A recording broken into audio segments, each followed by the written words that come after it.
কেন ইসলাম ধর্মে কোনো মহিলা নবী নেই? অনেক নাস্তিক ব্যক্তিরা এই প্রশ্নটি তুলে থাকেন। এ বিষয়ে আপনার বক্তব্য জানতে চাই। ইসলামে কোনো মহিলা নবী কেন নাই, এই প্রশ্ন যিনি করেছেন তার কাছে আমার প্রশ্ন, আপনার মায়ের গর্ভে আপনি কেন এসেছেন? আপনার বাবার গর্ভে কেন আসেননি? আপনার ভাই বোন 4 জন 5 জন 6 জন যে কজনই আছে, এই ভাই বোনের সবাই মায়ের গর্ভে কেন আসছেন? 2 জন মায়ের গর্ভে আসলে 2 জন বাবার গর্ভে আসতেন, এটা কেন নাই? এটার উত্তর দেন। আপনি নিশ্চয়ই বলবেন যে না, এটা তো বাবার গর্ভে আসার মতো না, এটা তো হয় না। মায়ের গর্ভে সন্তান আসে, বাবা লালন পালন করে, উপার্জন করে খাওয়ায়, বাকিটা মা দেখে। তো আল্লাহ রাব্বুল আলামিন পুরুষদের জন্য কিছু ডিউটি দিয়েছেন, মহিলাদের জন্য কিছু ডিউটি দিয়েছেন। আল্লাহ পুরুষদেরকে সৃষ্টি করেছেন কিছু ডিউটির জন্য উপযোগী করে, মহিলাদেরকে সৃষ্টি করেছেন কিছু ডিউটির জন্য উপযোগী করে। এখন যদি আপনি মহিলা থেকে পুরুষেরটা, পুরুষের থেকে মহিলারটা আশা করেন, তাহলে সেটা হবে বোকামি। প্রত্যেককে আল্লাহ তাআলা যার যার ডিউটি, যার যার কর্তব্য পালনের উপযোগিতা দিয়ে তাকে তৈরি করেছেন। দেখুন, আল্লাহ তাআলা মায়ের গর্ভে সন্তান দেন। গর্ভের ধারণের এই যে সময়টা, মায়েদের যে কষ্টের সময়টা 10 মাস, এই সময়টা কি বাহিরে রাস্তাঘাটে মুভমেন্ট, অফিস আদালত, ব্যবসা বাণিজ্য, মাটি কাটা, বাহিরে কাজ করা, এই কাজগুলো গর্ভাবস্থায় উপযোগী, না বাসায় রেস্ট করাটা বেশি উপযোগী?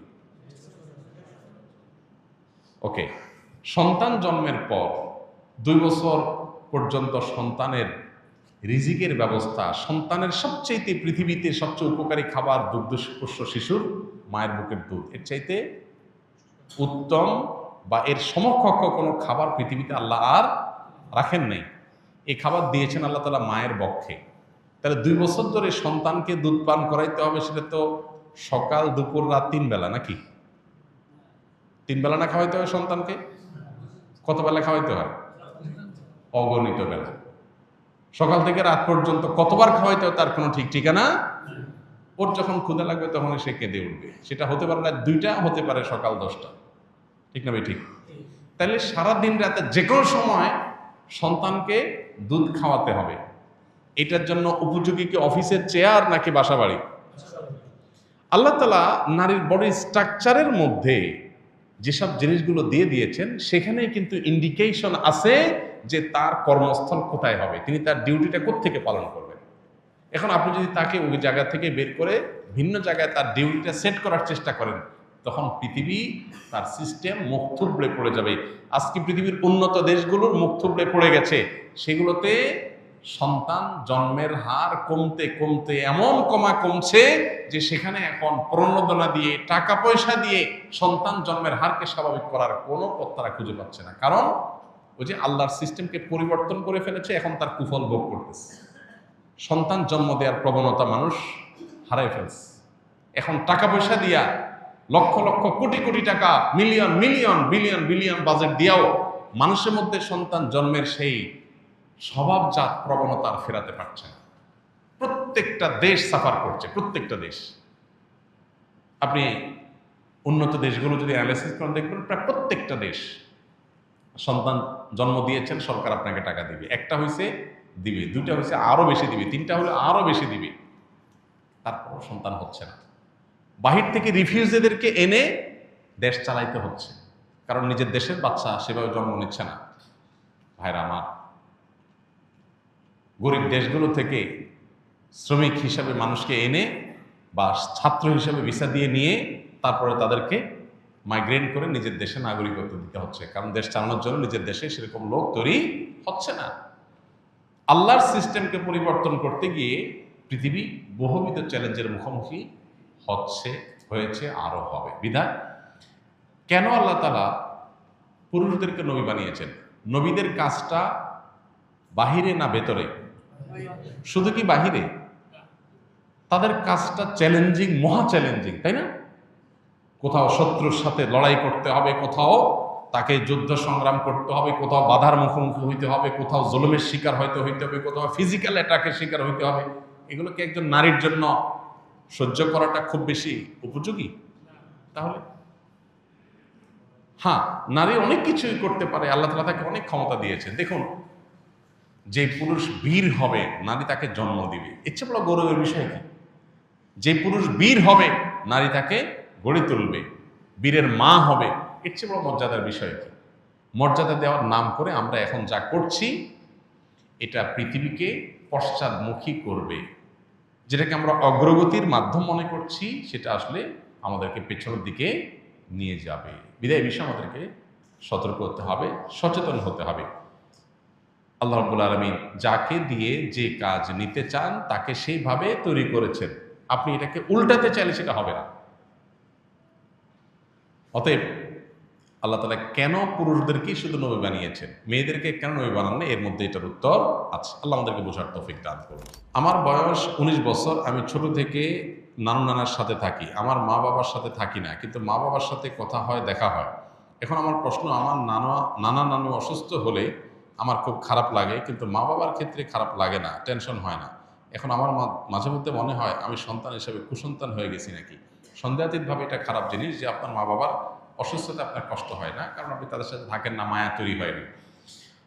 প্রথমত, মা বাবা হিসাবে তারা, অভিভাবক হিসাবে, আপনার মা বাবা হিসাবে তাদের কোনো কষ্ট হলেই আপনার ভিতরে কষ্ট অনুভব হতে হবে। এটা হওয়ার জন্য আপনি তাদের সান্নিধ্যে যাবেন, তাদের কাছে থাকবেন, এবং আপনার এই কাউন্সেলিংটা দরকার যে মা বাবা আপনার জন্মদাতা, নানা নানু নন।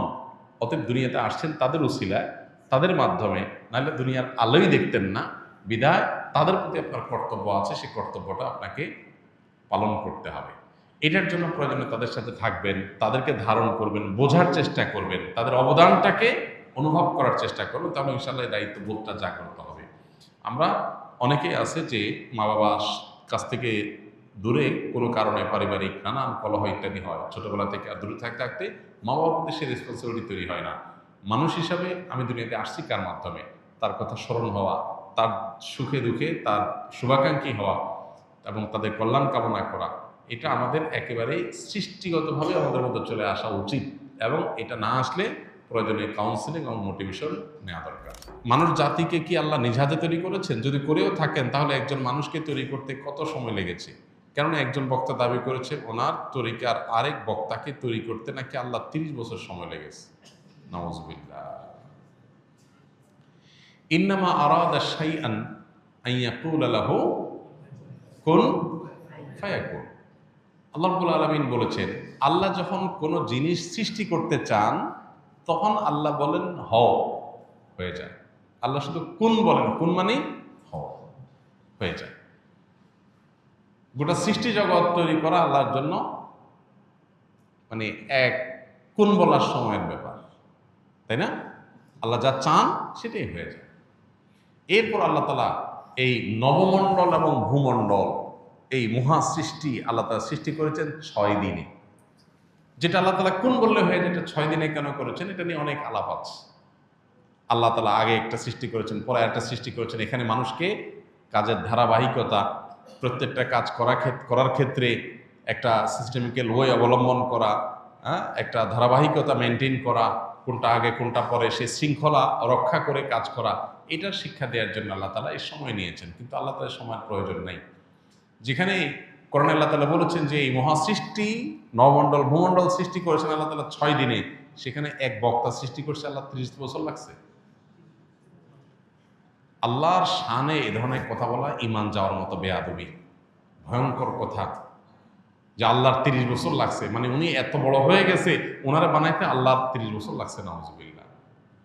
আপনি কোনো আলেমের মর্যাদা বর্ণনা করবেন, তার যোগ্যতা থাকলে সেটা বলবেন, 100 বার বলেন, কিন্তু বলতে গিয়ে যদি আল্লাহর শানে বেয়াদবি করে ফেলেন, আল্লাহর জন্য তারা বানানো কঠিন হয়ে গেছে, সে এত বড়, তাহলে মানে আল্লাহর জন্য কঠিন করে ফেলছে বিষয়। মানে কোনো কোনো ক্ষেত্রে এই ক্ষেত্রে আল্লাহ মানে আল্লাহর সাথে তাকে আপনি, আল্লাহ শক্তির সাথে তার সৃষ্টিকে আপনি কম্পেয়ার করলেন, মানে তার মাহাত্ম্য তুলতে গিয়ে আল্লাহর সাথে বেয়াদবি করলেন। কুফরি,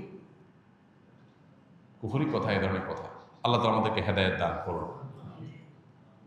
নবীকে সৃষ্টি করতে আল্লাহ তাআলা তো এরকম আলাদা করে এত বছর লাগছে কোনো হাদিসে আমরা জানি না, সাল্লাল্লাহু আলাইহি সাল্লাম। সেখানে কোনো বক্তাকে সৃষ্টি করতে লাগবে কেন?